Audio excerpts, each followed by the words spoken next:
Ladies and gentlemen, let me begin today with a simple idea, one that may seem small at first, but if you hear it correctly, it might just change the direction of the next 10 years of your life.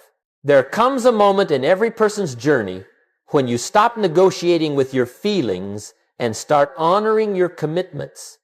Now, that moment doesn't arrive with fireworks. It doesn't come with applause. It doesn't even come with permission. It comes quietly, privately, when you finally look in the mirror and say, enough of this drifting, enough of this postponing, enough of breaking promises to myself. That is the beginning of a new life. Not when you buy the planner, not when you set the goal, not when you feel inspired. A new life begins the moment you decide, truly decide, that your future deserves more than your excuses. And that is why I want to invite you to something special, something simple, something powerful, a 30-day challenge. Not a challenge to become perfect, not a challenge to change everything, just one challenge: show up.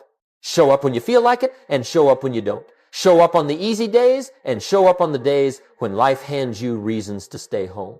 Show up not for the world, but for the one person who knows whether you've been keeping your word you.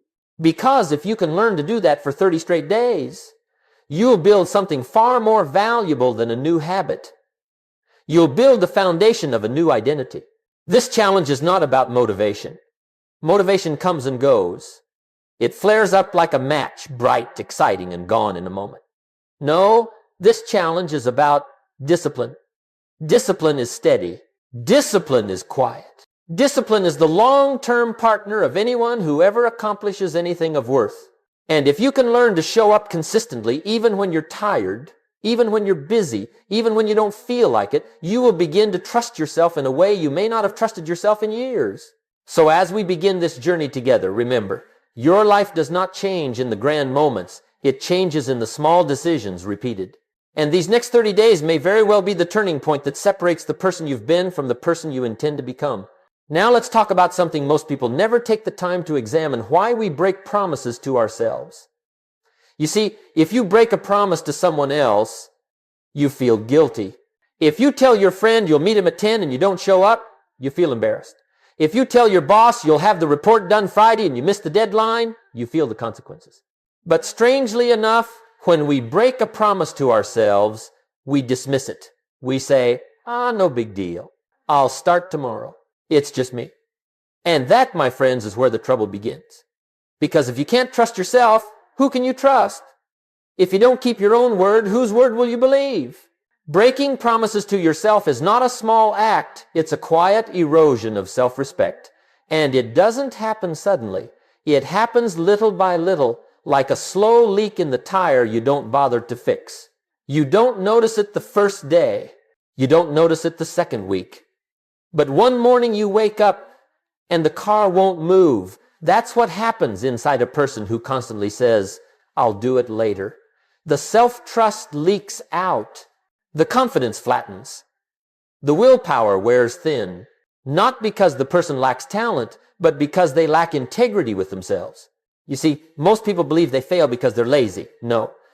Most people fail because they've trained themselves over years not to take their own words seriously. That's the real issue. They've made a habit of saying things they don't mean. I'll get up early. No, you won't. I'll stop tomorrow. No, you won't. I'll work on it when I feel inspired. Inspiration is wonderful, but it's a terrible alarm clock. And the more you lie to yourself, the easier it becomes. The more you negotiate with your commitments, the more familiar quitting feels. And quitting, if you're not careful, becomes a personality instead of an event. Now here's the good news. If breaking promises destroys self-trust, then keeping promises rebuilds it. You can reverse the pattern. You can restore the integrity. You can repair your own word. But it begins with understanding the problem. You don't struggle because you're weak. You struggle because you've never learned to treat your promises to yourself with the same seriousness that you treat the promises you make to others. And when you shift that, everything shifts. That's why this 30-day challenge matters. It's not just a challenge of action, it's a challenge of character. It's not just about what you do, it's about what you believe about yourself. And when you start proving that you can trust your own commitments, life opens up, opportunities show up, confidence rises, the future brightens, because nothing is more powerful than a person who trusts themselves again. Let's move now to one of the oldest battles in human history, the battle between your feelings and your plans. And believe me, it's a battle that decides more futures, builds more fortunes, and destroys more dreams than anything else I've ever witnessed. Your feelings, my friends, are wild creatures. They wake up differently every morning. Early Monday, you feel unstoppable. By the afternoon, one disappointment, one comment, one inconvenience, and suddenly you feel like climbing back into bed. Tuesday, you're motivated. Wednesday, you're overwhelmed. Thursday, you're confident. Friday, you're exhausted. That's feelings. They shift like the wind, unpredictable and unreliable. Your plan, on the other hand, that's different. Your plan is built on logic, clarity, and intention. You created it when you were thinking clearly, when you were looking down the road instead of staring at the ground beneath your feet. You created it with your future in mind, not your mood. But here's the problem. The part of you that wants progress lives in the plan, while the part of you that wants comfort lives in the feelings. And most people, they end up choosing comfort. They let their feelings vote on their future. And feelings don't care about your future, they only care about right now. Now, let me tell you something essential. Successful people feel the same feelings you do. Don't be fooled into thinking they jump out of bed every morning full of motivation. No. They feel lazy sometimes. They feel discouraged sometimes. They feel uninspired sometimes. But here's the difference. They don't let feelings make the decisions. They let the plan make the decisions. Feelings can ride in the car, but they don't get to steer. They can comment, but they don't get to choose the destination. One of the great mistakes people make is believing that they need the right feeling to create the right action. But the truth is exactly the opposite. Consistent action creates the feelings you want, not the other way around. If you act only when you feel good, you'll accomplish little. If you act according to a plan, regardless of feeling, you'll accomplish almost anything. That's the difference. And that's why the 30-day challenge works. It puts the plan back in the driver's seat. It trains you gently but firmly to stop waiting for your emotions to behave before you do what needs to be done. Because here's the truth. If you let feelings run your life becomes a circle. You return to the same problems, the same frustrations, the same excuses. But if you let your plan run your life becomes a line forward, upward, progressing. And the day you understand this difference is the day you stop being a prisoner of your moods and start becoming the architect of your future. Now let's talk about one of my favorite metaphors in all of personal development, the bank of self-trust. And let me tell you, this bank is more important than your savings account, more important than your career, and for some people, even more important than their education. Because if you don't trust yourself, it doesn't matter how many books you read, how many goals you write down, or how many opportunities life hands you. Without self-trust, you can't build the future you want. You simply don't believe yourself long enough to follow through. Every day, you're making transactions in this invisible bank. Every time you keep a promise to yourself, a small one, even an easy one, you make a deposit. You add to your balance. You say to yourself, see, I said I would, and I did. And every time that happens, a little more confidence grows, a little more certainty, a little more internal strength. You start to walk differently, talk differently, think differently. You start to believe in your own word again. But the opposite is also true. Every time you set the alarm for 6 and hit snooze until 7, you've made a withdrawal. Every time you say tomorrow and tomorrow never arrives, you've made another withdrawal. Every time you choose comfort over commitment, withdrawal. And if you're not careful, one day you wake up completely overdrawn, skeptical of your own promises, suspicious of your own intentions, and doubtful of your own ability to follow through. Not because you're weak, but because you've spent years teaching yourself not to believe yourself. You see, self-trust is not built in grand gestures. It's built in small disciplines. You don't need to run a marathon to rebuild your integrity. You just need to keep one simple promise today, then another tomorrow, and another the next day. Each one is a deposit, and deposits compound just like money. 30 days of deposits can change your whole internal economy. You begin to develop a surplus of belief, a savings of confidence, a reservoir of reliability. And once you have that, once you truly believe that, when you say you'll do something, you will. Life gets better. Not easier, but better. Because now the goals you set aren't wishful thinking. They're contracts. Your word becomes valuable again. Your commitments become credible again. You become someone you can count on. This is why the 30-day challenge is powerful beyond the habit itself. It's not about reading 10 pages. It's not about drinking the water. It's not about the action. It's about the evidence. Evidence that you can trust you. Evidence that you honor your plan. Evidence that you are building a stronger, richer, more disciplined internal economy. And once you restore that bank, once you're in the positive again, you'll find that success is no longer out of reach. It's simply a matter of continuing to invest in yourself, one promise at a time. Now let's move into the heart of this challenge, the rule that makes the whole thing work. And let me tell you right away, it is not complicated. It doesn't require a degree or a spreadsheet or a personal coach standing behind you with a whistle. It requires one thing, a single daily promise. Just one, not 10, not 5, not even 2, one. Because the goal of this challenge is not to overwhelm your schedule, it's to rebuild your credibility. And credibility doesn't come from doing everything. It comes from doing something every day without fail. Most people fail because they try to change their whole life on Monday morning. They want to start a diet, run 5 miles, read 3 books, meditate for an hour, fix their finances, clean the garage, call their grandmother, and learn Mandarin all before lunch. That's not discipline. That's emotion pretending to be discipline. Emotion says, let's change everything at once. Discipline says, let's do one thing consistently, and discipline always wins in the long run. So here's what I want from you. Choose one commitment that is so simple, so clear, and so measurable that there is no confusion about whether you did it. No negotiation. No blurred lines. No sort of. Something like read 10 pages, walk 10 minutes, drink 1 bottle of water, write 1 paragraph, wake up at the first alarm, make your bed. You see, the size of the commitment is not the point. The consistency is. The action is merely the vehicle. The real treasure is the identity you're rebuilding through the act. Choose something small enough that even on your worst day, the day you're tired, stressed, frustrated, disappointed, you can still do it. Because life will give you those days. That's guaranteed.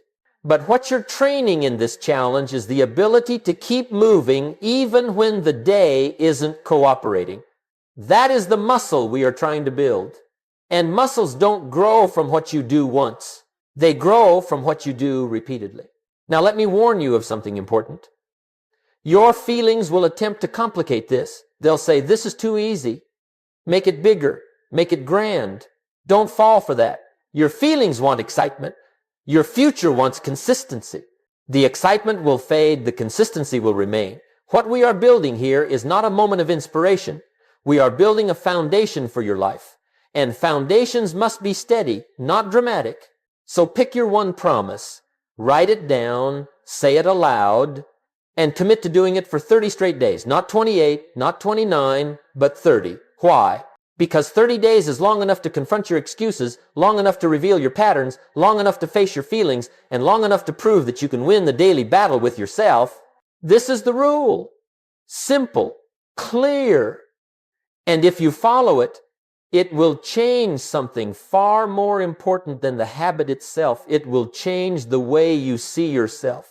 And once you change that, everything else becomes possible. Now let's talk about day 1, a day that looks simple on the calendar but carries more weight than most people realize. Day 1 is where the whole battle begins. And let me prepare you. Day 1 often feels harder than it should. You would think starting fresh, full of resolve, stepping into something new would be exciting, invigorating, easy. But the truth is, day 1 is not a battle against the activity you chose. It's a battle against your history. It's a battle against the old version of you, the one who hit snooze, postponed goals, and negotiated promises down to nothing. And that old version does not retire quietly. It puts up a fight. On day 1, your feelings will start whispering before breakfast. You don't have to begin today, they'll say. You've had a long week. You should rest. Start tomorrow. Tomorrow will be better. Now you must understand tomorrow is a liar. Tomorrow has been lying to you for years. Tomorrow has stolen more dreams than failure ever has. And day one is your chance to stop believing in that lie. Because if you can conquer the first day, you've already done something extraordinary. You've broken a pattern that may have been running your life for a very long time. Now, here's something interesting. On day one, you may not feel amazing after you complete your commitment. You may not feel transformed, but you will feel something important, a spark of self-respect. A quiet voice that says you did it, not because you felt like it, but because you said you would. That is the first brick in the new foundation you're laying. And without that brick, nothing else you build will stand. Let me tell you a little secret. Most people never finish day one because they never really start day one. They wait for the perfect moment, the perfect feeling, the perfect schedule. But perfect moments don't produce discipline. Action produces discipline. You don't wait to feel ready. You act, and the readiness shows up later. You don't wait for inspiration. You move first, and inspiration catches up. So when day one arrives, don't look for excitement. Don't look for motivation. Don't look for signs from the universe. Look for your plan. Look at your commitment. And then simply say, today I begin. And even if it takes you 5 minutes, even if the action is small, even if no one claps or notices or congratulates you, you have won. You've won the most important battle of the entire 30 days. The battle to begin. Because once you prove to yourself that you can start, then you can continue. And if you can continue, then you can change. Day one is not the victory. It is the permission slip for everything that comes after. So treat day one with respect. It is the door. And once you walk through it, life starts to look different. Now let's move ahead to day 7, a fascinating point in this journey, because it's where most people begin to hit what I call the wall of boredom. And let me tell you, this wall has ended more good intentions than exhaustion ever has. You see, fatigue you can recognize, stress you can describe, but boredom sneaks in quietly. It doesn't shout, it whispers. It whispers things that sound reasonable, gentle, even kind. By day 7, the novelty has worn off. The excitement of a fresh start has faded. The emotional buzz you felt on day 1 has evaporated. Now you're simply left with the task. And your feelings will start to lean over your shoulder and say, this isn't doing anything, this isn't changing your life, this isn't worth it. Come on, skip today, just one day. And here's the dangerous part. Boredom makes quitting feel logical. Not emotional, not reckless, not dramatic. Logical. You begin to tell yourself little stories. It's only one day. I can make it up later. Missing once doesn't matter. But the truth is, missing once matters a great deal. Not because of the action itself, but because of what it teaches you about you. Consistency doesn't die in difficulty. It dies in dullness. When things feel repetitive, predictable, uneventful, that's when discipline is truly tested. Anyone can act on inspiration. Anyone can follow a plan when it feels exciting. But it's what you do when your feelings get bored that reveals who you're becoming. Let me tell you something I learned many years ago. The greatest danger to your potential is not failure, it's monotony. Most people don't quit because the task is hard. They quit because the task is no longer interesting. But success is rarely interesting in the beginning. Success, in its early stages, looks like doing ordinary things with extraordinary consistency. And that can feel boring. But here's the truth you must understand. Boredom is not a sign to quit. Boredom is a sign that the habit is taking root. When a farmer plants seeds, nothing looks exciting at first, just a field of dirt. Day after day, watering, checking, waiting, boring. But beneath the surface, life is forming. Roots are spreading. Foundations are strengthening. Your discipline works the same way. What feels like nothing happening is actually your future being built in silence. If you can endure the wall of boredom, if you can push past the lies that whisper this doesn't matter, then you enter a new level of strength most people never reach. Because boredom is the gatekeeper to momentum. And only those who keep moving reach the gate.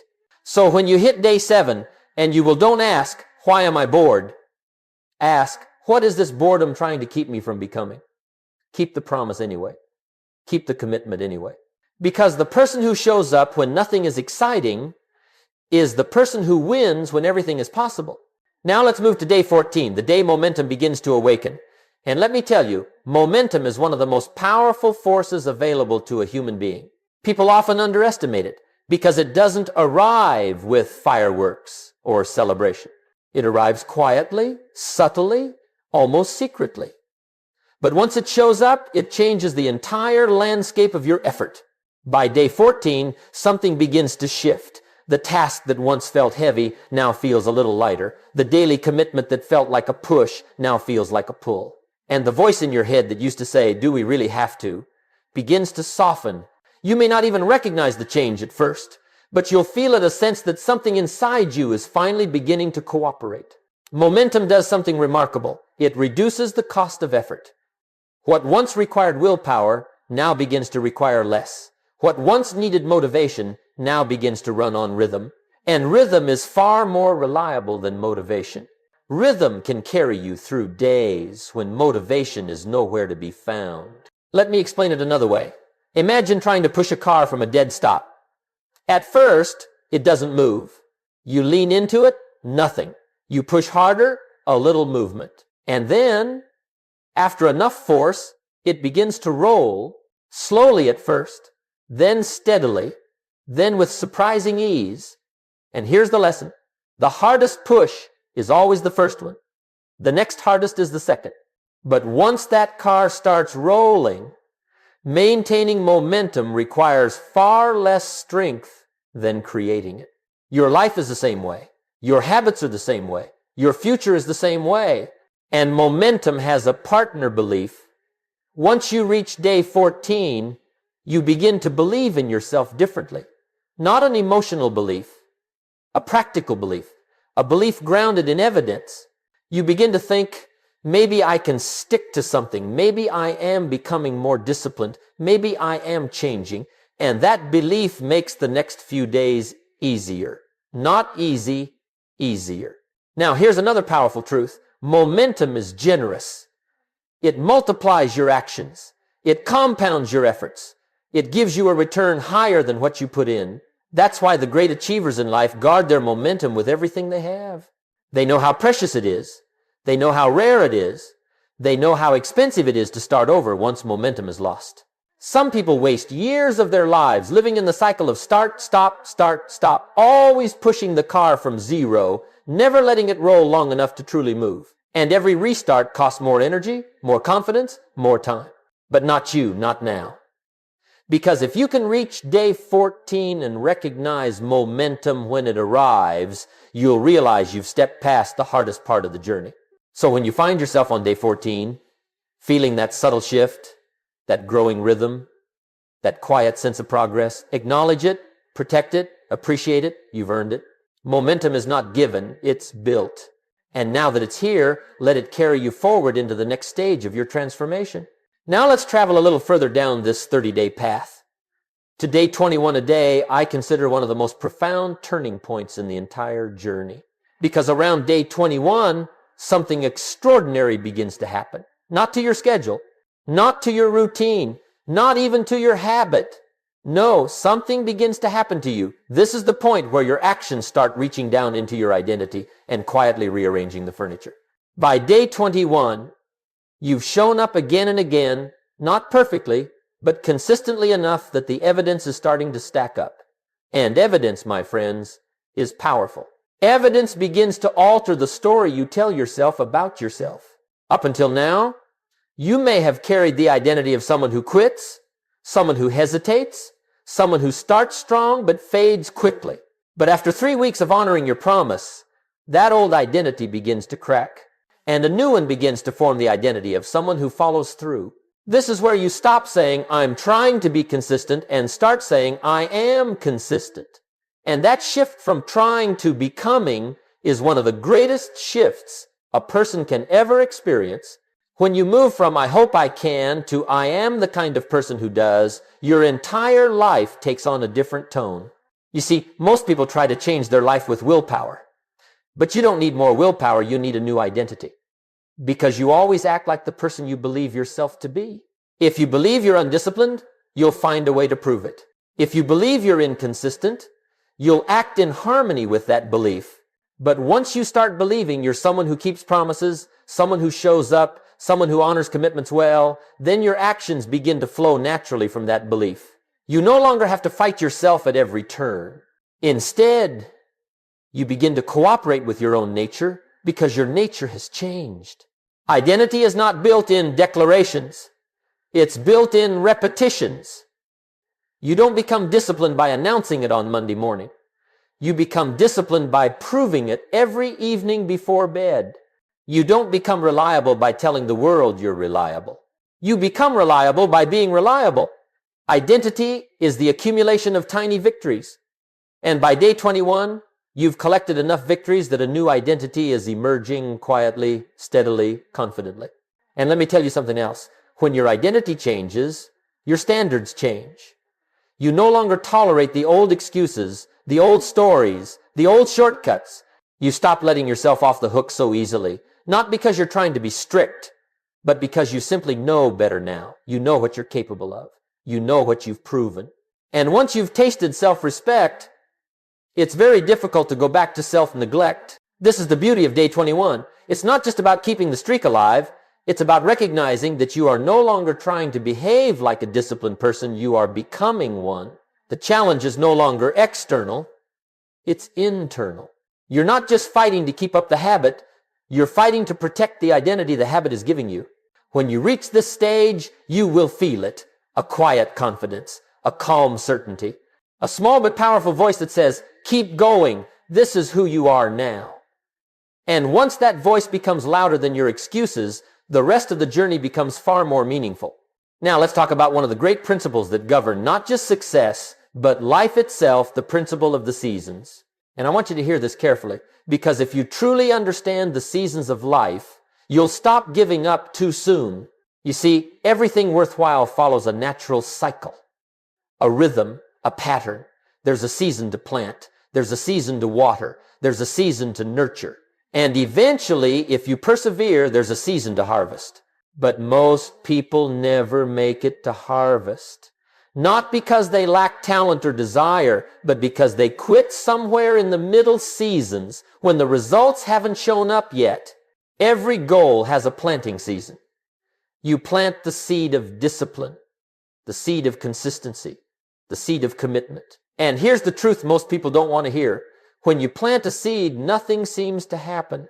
You go out to the field the next morning, and it looks exactly the same. You water it for a week, 2 weeks, a month, still nothing visible. And that's where people begin to say, this isn't working. They assume that because they can't see progress, there is no progress. But that's not how growth works. Growth happens underground first. Growth begins where no one can see it, especially you. Now here's the problem. Your feelings don't understand the seasons. Your feelings want harvest on day 2. Your feelings want progress without patience, reward without repetition, results without roots. But that's not nature's way. And it's not success's way either. By this point in the 30-day challenge, you've planted the seeds, you've watered them, you've protected them, but you may not be seeing the transformation yet. You may not feel different. You may not look different. You may not even believe you're different. And that's precisely when people quit, right before the breakthrough, right before the moment the roots begin to push upward toward the light. They walk away from the field they've invested in because the harvest isn't immediate. I've watched people do this in every area of life. The salesperson who works hard for months then quits the week before they're about to explode in production. The entrepreneur who survives 3 tough years then quits 6 months before their idea becomes profitable. The person who's been exercising consistently then stops the moment right before their body begins to change. They weren't wrong. They weren't unworthy. They weren't unlucky. They just quit before harvest. So let me tell you something important. Your job in the early seasons is not to harvest it, is to tend the field. Your job is to keep showing up, keep watering, keep nurturing, even when you can't see the progress yet. Because the progress is coming. It always comes. Nature has never failed to reward the planter who stays long enough to reap. The seasons principle teaches patience. It teaches persistence. It teaches the courage to stay in the game when your feelings whisper, this isn't working. But, hear me now, feelings are short-term. Seasons are long-term. Feelings look at today. Seasons look at the whole cycle. Feelings see the empty field. Seasons see the future harvest. And if you want the harvest, you must outlast the feelings. You must trust the process. You must honor the cycles. You must stay until the season changes. So as you move forward in this 30-day challenge, remember, you are not just performing a task, you are planting a future. And the moment you are tempted to quit may be the moment right before the first sprout breaks the surface. Don't rob yourself of that moment. Stay with it. Stay steady. Stay in the season. Because everything you're working for is growing, even if you can't see it yet. Now let's talk about something most people overlook, something so powerful that it can either support your discipline or sabotage it. And that is your environment. Let me tell you something that took me a long time to understand. Your environment will always defeat your intention if the two are in conflict. Always. You cannot expect yourself to rise above the world you place yourself in every day. If your kitchen is full of junk food, your feelings will win. If your desk is cluttered, your focus will fade. If your friends are casual with their commitments, you'll become casual with yours. If your home is arranged for comfort instead of progress, you will drift toward comfort instead of progress. You see, you don't just need a good plan, you need a supportive environment. That means setting your world up to make the right thing easy and the wrong thing hard. Put the book beside your pillow so it's the last thing you see at night. Lay out your running shoes where you trip over them in the morning. Place the water bottle on your desk before you start work. Build your surroundings like a silent partner, one that nudges you toward the person you're trying to become. People say, Jim, I need more willpower. No, what you need is a better environment. Willpower is fragile. Environment is constant. Willpower runs out by noon. Environment lasts 24 hours a day. If you structure your world correctly, you won't need to fight your habits. Your surroundings will fight for them.